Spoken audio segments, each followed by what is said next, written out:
This is Blissful Journey. The movie ends. The lights slowly come back on. And while everyone around you is reaching for their coats, you are quietly wiping your eyes, hoping that nobody turns to look. Maybe someone does. Maybe they smile and say, "It was just a movie." And you nod. You laugh a little. You apologize. You have apologized for this so many times. For feeling too much. For caring too quickly. For crying at things that other people seem to walk away from completely untouched. So, tonight, I want to say something to you. Gently. There is nothing wrong with you. You were never too much. You have simply been feeling the world at a depth that most people never reach. And by the end of this, I hope you stop seeing that as something you have to hide. Let me tell you about the first time I understood this. When I was young, I watched a film with my grandmother. It was a quiet story. Nothing dramatic. Just an old man saying goodbye to a friend he had known his whole life. And somewhere in the middle of it, I started to cry. I tried to hide it. I turned my face toward the window. Because even then, I had already learned that tears were something to be embarrassed about. But my grandmother noticed. She did not laugh. She did not tell me to toughen up. She just took my hand and said, softly, "You feel things deeply. That is not a problem. That is a gift not everybody is given." I did not understand what she meant back then. It took me years. But I think she saw something in me that the rest of the world kept trying to talk me out of. And if you have ever cried at a film and felt ashamed of it, I think someone needs to say the same thing to you. For most of your life, you have probably been handed a very different explanation. That you are sensitive. That you are soft. That you need to grow a thicker skin if you ever want to survive out there. You have heard it from people who love you, and from people who do not. And slowly, quietly, you started to believe them. You started to think your tears were a flaw. A glitch. Something to manage and apologize for. But the science tells a completely different story. And I want to walk you through it. Gently, and honestly. Right now, even as you listen to me, your brain is doing something quietly extraordinary. In the 1990s, a team of neuroscientists led by Giacomo Rizzolatti discovered a special kind of brain cell. They called them mirror neurons. Here is what makes them remarkable. When you watch another person feel an emotion, these cells fire as if you were feeling it too. Your brain does not simply observe someone else's pain from a safe distance. It quietly recreates it inside you. Most people have these cells. But in someone like you, they seem to run a little louder. A little deeper. So, while another person watches a sad scene and thinks, "That was sad," your heart has already stepped inside it. You do not just understand the character's grief. For a moment, you live it. And that is only the beginning of what makes you different. In the late 1990s, a psychologist named Dr. Elaine Aron gave this trait a name. She called it sensory processing sensitivity. In everyday language, we call it being a highly sensitive person. And here is what her research found. This is not a disorder. It is not a weakness, or something gone wrong. It is a genetic trait, found in roughly 15 to 20% of people. That is 1 in every 5. So if you have ever felt like you do not quite fit the world around you, there is a reason.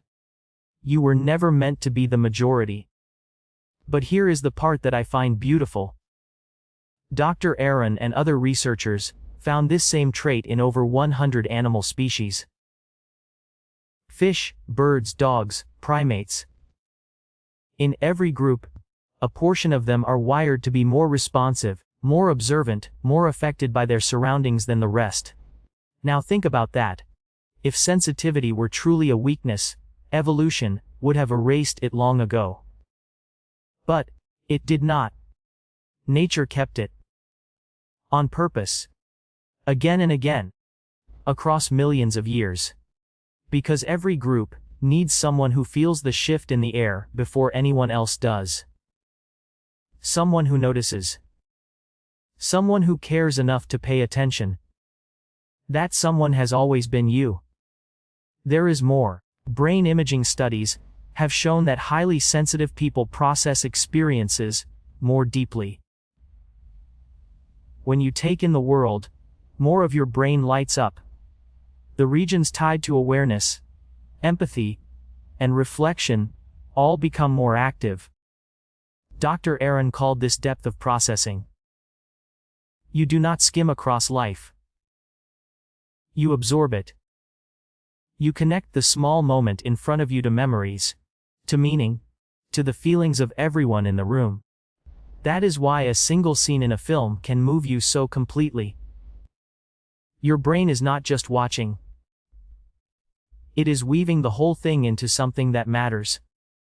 And maybe, right now, you are quietly wondering something. But why tears? Why does all of this have to come out as crying? Science has an answer for that too. And it is far more beautiful than you might expect. A Dutch researcher named Dr. Vingerhoets spent decades studying why human beings cry. And he found something remarkable. We are the only species on this earth that sheds tears purely from emotion. Not from pain. Not from the wind. From feeling. Your emotional tears are different even in their chemistry. They carry stress hormones out of your body. That is part of why you so often feel lighter after a good cry. But here is the part that matters most. Vingerhoets found that crying was never really a signal of weakness. It is a signal of connection. Tears are one of the oldest ways human beings have ever had to say to one another, I am safe with you. I trust you enough to let you see me like this. So when you cry at a film, your body is doing something deeply, beautifully human. It is reaching out. It is saying, this story matters to me. This pain is real to me. In a world that keeps telling people to stay guarded, to feel less, to never let it show, you have quietly kept alive one of the most honest things a human being can do. You let yourself be moved. And then there is one more piece of science. And I think it explains so much of your life. In the early 1990s, a researcher named Dr. Elaine Hatfield studied something called emotional contagion. What she found is that human beings naturally catch each other's emotions. Without even realizing it, we mirror the people around us. Their tension, their joy, their sadness, and people who are highly sensitive catch these emotions more strongly than anyone. So when you walk into a room and suddenly feel heavy for no reason, you are not imagining it. You are quite literally feeling what the people around you are feeling. This is the part I really want you to hear. That depth, that sensitivity, it does not switch off when the movie ends. It is with you everywhere. In every conversation. Every quiet moment with a friend. Every time someone you care about says they are fine. And some soft part of you knows that they are not. You have felt that before, haven't you? That gentle ache when you sense someone is hurting, even though they are smiling. You could not always explain it. You just knew. That is not you overthinking. That is your brain doing exactly what it was built to do. But I will not pretend this gift is easy to carry. Because when you feel this deeply, you do not only feel the beautiful things, you feel all of it. A friend's sadness becomes a weight you carry home. A tense room follows you for hours after you leave it. The smallest unkindness can sit in your chest far longer than it ever should. And by the end of some days, you are tired in a way that is hard to put into words. Scientists actually have an explanation for this too. Because your nervous system is taking in more information than most, it also reaches its limit faster. You are not being dramatic. You are not being weak. Your system is simply full.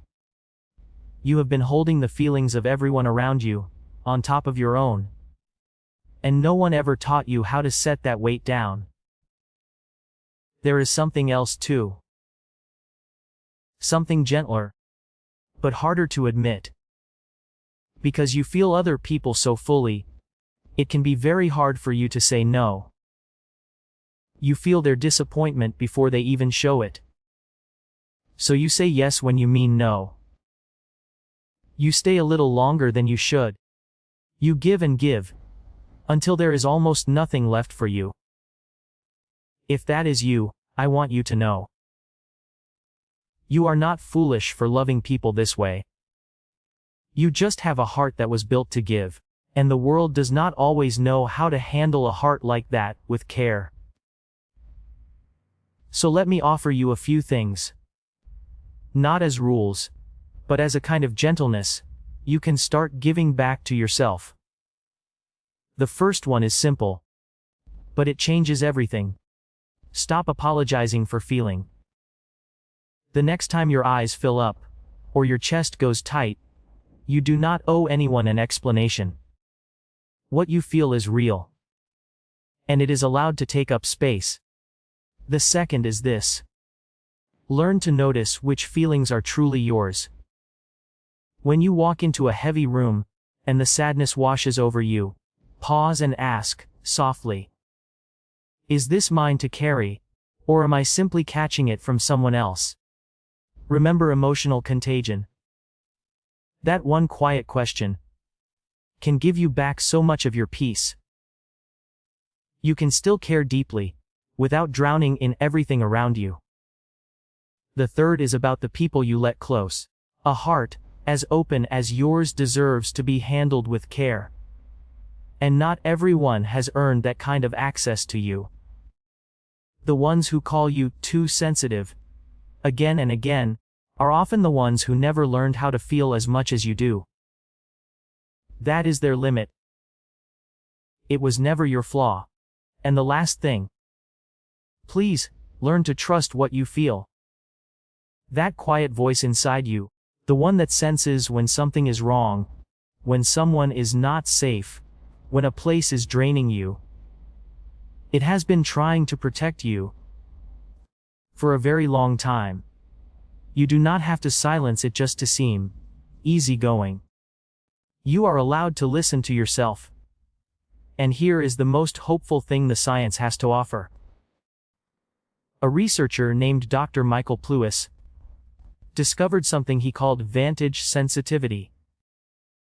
It means this. Sensitive people are more affected by hard environments. Yes. But they are also far more transformed by good ones. When you are surrounded by kindness, by safety, by people who truly see you, you do not just cope. You bloom in a way that others simply cannot. The same wiring that makes the hard days harder is the wiring that makes the beautiful days richer than most people will ever know. You were never broken. You were just waiting for the right place to grow. If something in this touched you, I do not think that is a coincidence. I think it means you have been carrying a story about yourself that was never really true. That your softness was a problem. That your tears made you smaller. They never did. In a world that so often rewards people for feeling nothing. You have held on to your ability to feel everything. And that is not something to be ashamed of. That is something to protect. The way you love, the way you notice, the way you cry at a story that others barely felt, the world needs more of that. Not less. So the next time someone tells you that you are too sensitive, you do not have to argue. Just take a breath. And quietly remember. You are not broken. You are not weak. You are simply someone who never stopped feeling. In a world that forgot how. And if you recognize yourself in all of this, there is something else I think you should hear. Because people who feel this deeply often learn, over time, to go quiet. To pull inward. To share less. And protect more. So I made a video about the people who slowly withdraw, who stop reaching out, and why that silence is so often misunderstood. It is waiting for you on the screen. Be gentle with yourself. I will see you there. This is Blissful Journey.